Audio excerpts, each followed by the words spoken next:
Hello friends, இன்னைக்கு மெதுவடை செய்ய போகிறோம்.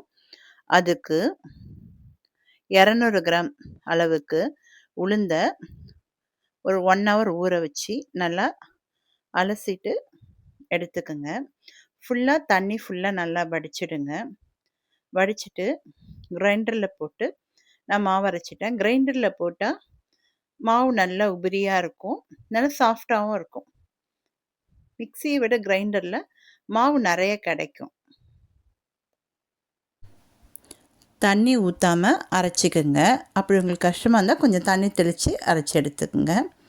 அதில் 1 ஸ்பூன் அரிசி மாவு, தேவையான அளவுக்கு உப்பு, 1 ஸ்பூன் மிளகு, 1 ஸ்பூன் ஜீரகம், கருவேப்பிலை, புதினா, பச்சை மிளகாவை பொடியாக நறுக்கிங்க. எல்லாத்தையும் நல்லா மிக்ஸ் பண்ணிவிட்டு மாவு பாருங்கள் பஞ்சு மாதிரி இருக்கும், கையில் ஒட்டாமல் வரும். கடாய் வச்சுட்டு தேவையான அளவுக்கு எண்ணெய் ஊற்றிக்குங்க.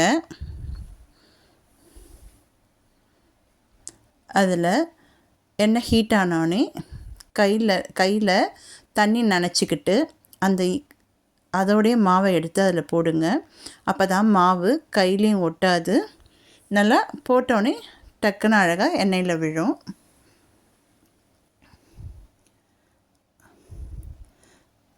அடுப்பை கொஞ்சம் சிம்மில் வச்சுக்கோங்க, இல்லைன்னா கொஞ்சம் சீக்கிரமாக தீஞ்சிடும். அதனால் நல்லா பொன்னிறமாக ஆகிற வரைக்கும் சிம்மில் வச்சு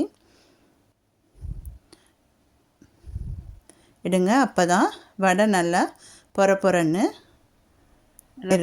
இருக்கும். வடை கோல்டன் கலர் ஆகிட்டு இப்போ எண்ணெயை வடிச்சிட்டு எடுத்துடுங்க. சுவையான மெதுவடை ரெடி. உங்களுக்கு பிடிச்சிருந்ததுன்னா லைக் பண்ணுங்கள், ஷேர் பண்ணுங்கள், சப்ஸ்கிரைப் பண்ணுங்கள். Thank you friends.